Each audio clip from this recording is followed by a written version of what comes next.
Hi, everyone. Thanks so much for tuning in today to Film by Bike on YouTube. This is our live talk series where we're interviewing bike culture superstars from all over the world. And today we're so excited for the guests that we have in studio. When we launched the Global Bike Fest a few weeks back, we showed a film about a bike-based library in the Bay Area. And the chat window blew up with comments from our viewers wanting to start something like that all over the world where they live. So we thought this would be a great opportunity to bring on one of our own folks in that arena. We've got Laura Moulton from Street Books here in Portland. Laura, thanks so much for joining me this morning. Thanks for having me, Aileen. I'm happy to be here. So can you tell me a little bit about the work that Street Books does? Yes, we started almost 10 years ago now, in 2011. We are a bicycle-powered mobile library serving people who live outside, and we check out books and reading glasses every week on the streets of Portland. We have 2 different bicycles and up to around 8 librarians every summer.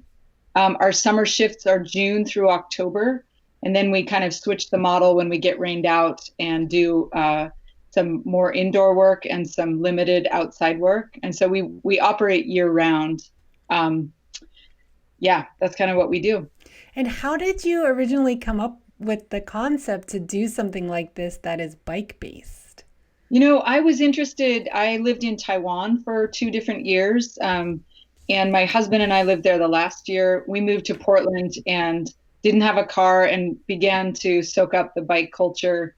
We had lived in a pretty industrial Taiwanese city. And so it was such a revelation to just be on a bike in a green space. And so I was always bike oriented for that reason. But I had also been making projects that involved the public and interactions sort of in what could be created in terms of intersections in the city that had not been there before. And so I was curious about what it would be like to invite people. At the time I lived in inner Southeast, and I wondered how successful would it be to invite the guys in my neighborhood who were living outside to take part in a project. And books they're a love of mine. I'm a writer and a big reader. And so I sort of hatched that scheme. I pitched it to the Regional Arts and Culture Council, and they funded it, and we've been going ever since.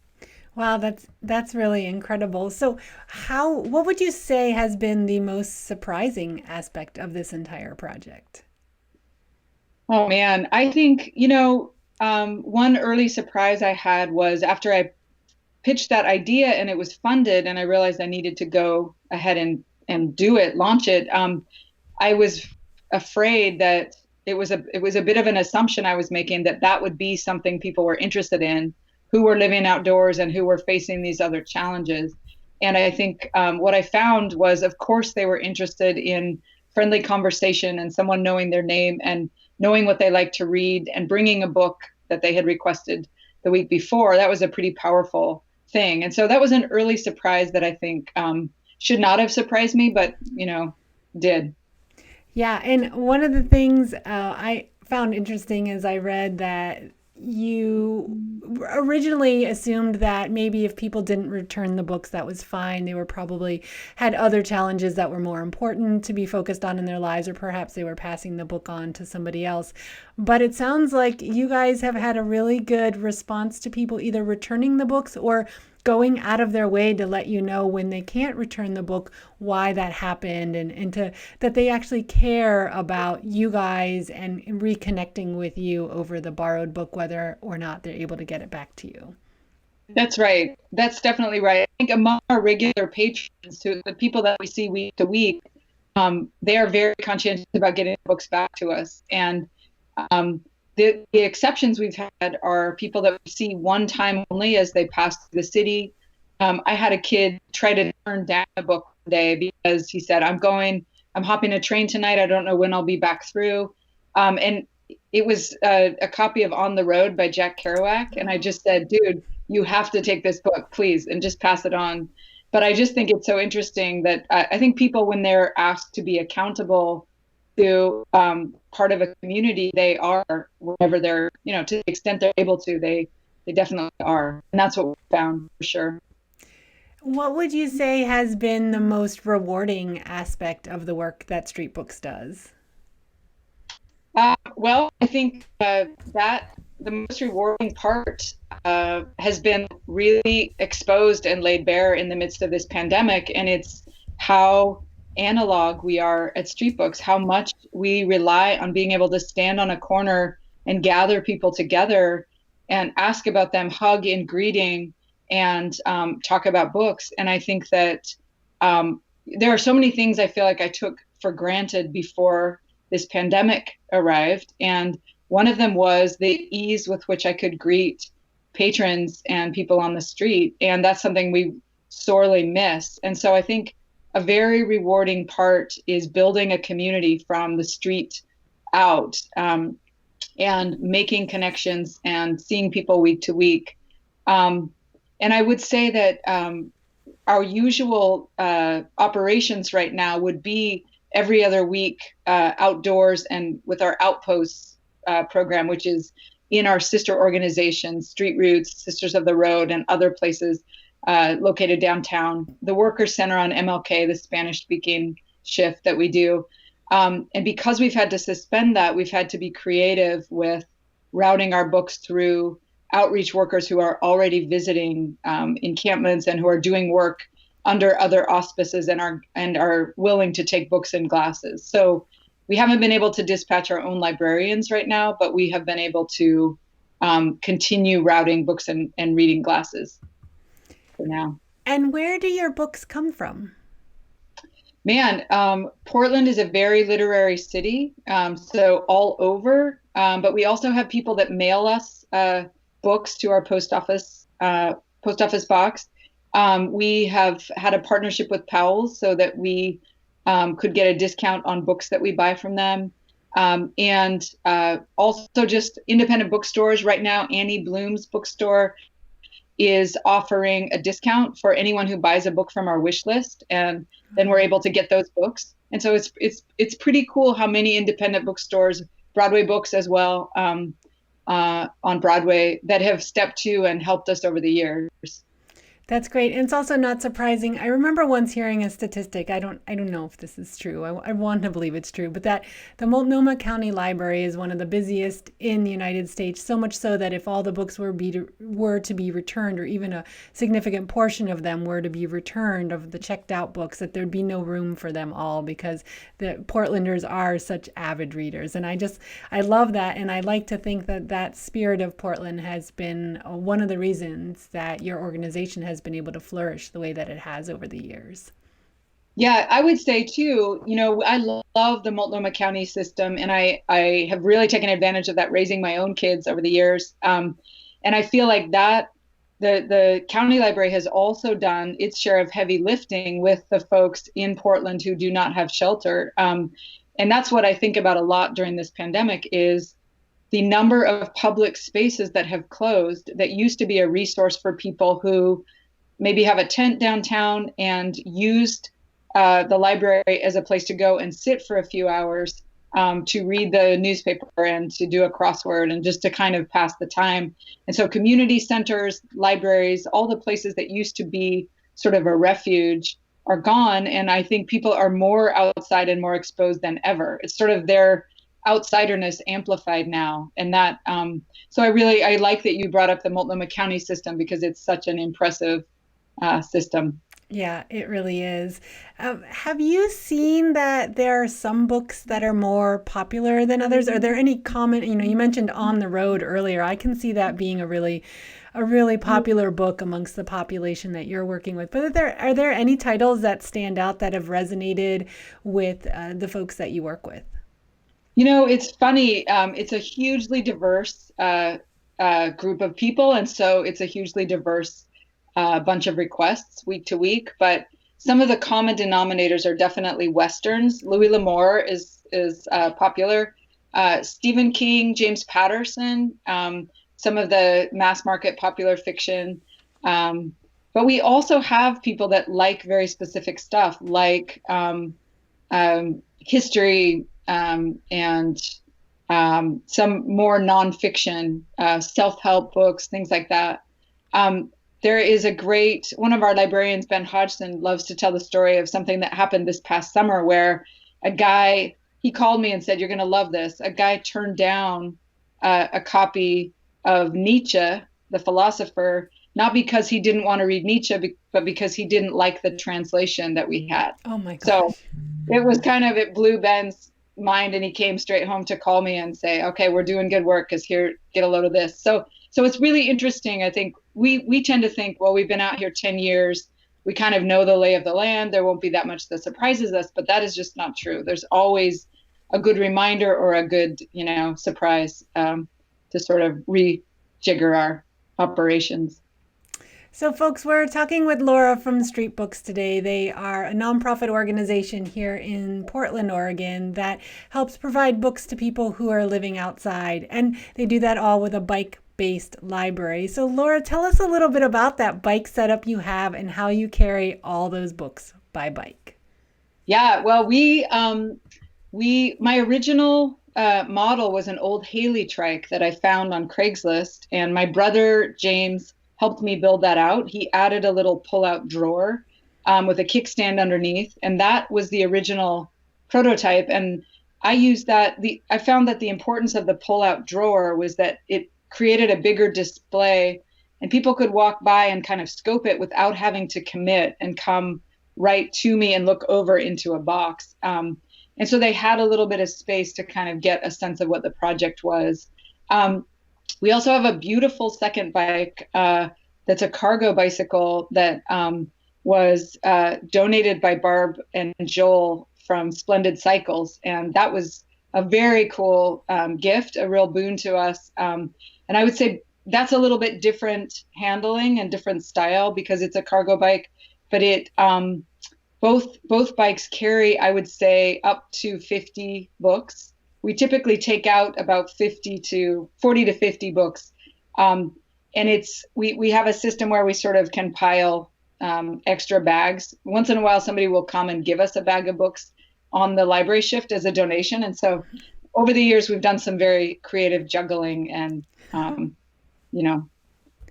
tricky work. Yeah, I would imagine. Well, what would you say to somebody, I mentioned at the top of the program that when we had our Global Bike Film Festival recently and we showed a film about a bicycle-based librarian down in the Bay Area, people went crazy over that concept. And I think a lot of people hadn't been introduced to this concept before, and they're eager to start something like this where they live and ride. What would you say to somebody who's interested in starting a bicycle-based library? Well, I think one of the key, it's a very simple recipe, basically. It starts with a conversation and a few books, and maybe just a friendly offer, so that if you are biking past, for example, an encampment, and you've wondered, what can I do here? I wish that there was something that I could do.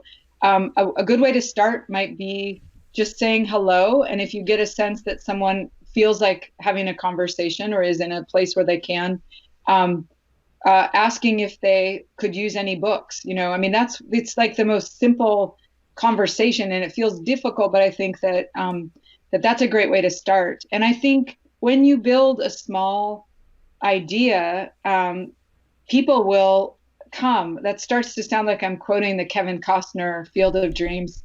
If you build it, they will come, or whatever. But I'm not, just for the record. But if you create this space and this opportunity, people will be overwhelmingly generous. And that's what we found in Portland. People of all ages, all reading likes and genres have loved to come forward and offer books. And I think it's because books have meant something to them. They recognize the power of a story to transport themselves and to pass the time. And so I think that that initial start, that first impulse where you say hello to someone, ask if there's a book that you can get them, that's a great start. And then I will say that it takes work. It takes grit to show up week in, week out. And that's the most important thing once you get started, is being where you said you'd be. Because that when somebody's outdoors and maybe doesn't have a watch, doesn't have a phone, they rely on you being in the spot that you said you would be. And so I think part of my going for this long has come from this idea of someone showing up and standing and looking around a square and not having a bike there. And so it's been a real commitment of mine to make sure that folks are there when we've said that we'll be there. I think it's great, and it's been really impressive to watch the way your organization has just consistently been out there and providing this much needed service, especially in a city like Portland, where our population of people living on the streets has just continued to grow and grow. And I know that with our current situation, as we're recording this, we are in the midst of the global pandemic. I can only imagine that's going to become more of a need and more severe. So what are some ways that people can support your organization? Well, thank you for asking. That's so great. Our website is streetbooks.org. We are currently accepting donations of books, and we will post in real time. We'll update kind of a wish list on our website. People can mail them to our PO box, and it helps a lot. We take mostly paperbacks. We'll accept once in a while hardbacks. We are also going to start accepting drop-off donations on Tuesdays and Wednesdays between noon and 5, and that's by appointment so that we can make sure and meet people out there. So that will be posted on our website as well. We love receiving reading glasses. That's been something that's been hugely popular, and they don't have to be super fine quality. A dollar store pair of reading glasses can last somebody, a couple weeks. And so that's also an important thing. And then we always take cash donations. We are committed to paying our librarians during this time for the work that they would have done. And for now, thanks to we're a very shoestring budget, but thanks to savings, we're able to pay people for the next few months.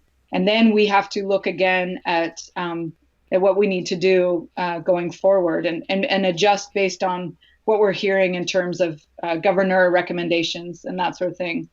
But one other thing I'll say is we are sort of legendary, at least according to, this is self-proclaimed, but we have really cool yearly celebrations every fall. They're not painful fundraisers. They are a celebration that draws our patrons together for a meal with Portlanders, with politicians and artists and a doctor here and there, and not in the crowd in terms of fundraising. But we draw everybody and eat a meal together. And this September,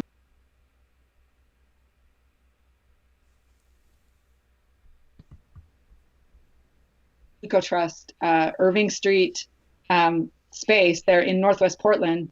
I don't know what that's going to look like. I hope everyone can come. But that's September 29th. That's a Tuesday. And there will be more information we'll send out via newsletter. But if people save that date, there will be some form of celebration. We just don't know yet whether we'll all be standing in the same room together. But that's another way to help us. Excellent. So Laura, thank you so much for joining me on the program today to talk about the amazing work and important work that Street Books is doing. Folks, down there in the description, we've got a link to the Street Books website. I highly recommend checking that out, subscribing to the newsletter, and follow them on social media to stay in touch with what the great work that they're doing all throughout the year, and find inspiration if you live elsewhere and you're interested in starting an organization like this where you live and ride. So Laura, thanks again so much for joining me today, and best of luck with you for everything that you're working on right now. Thanks so much. So folks, this has been Live Talk today, talking with Laura from Street Books here in Portland, Oregon. We've got a whole nother slew of interviews coming up next week and the following. And also don't forget to tune in for Bike Culture Happy Hour here every Thursday at 6 p.m. Pacific time. It's a chance to relax, hang out, and hear from bikey people, bike culture superstars all over the world on what they're thinking and feeling as we go through this challenging time. And of course, don't miss our final bike movie night in the series of bike movie nights coming up this Saturday. It's Adventure Night, featuring stories of adventure on the rugged road.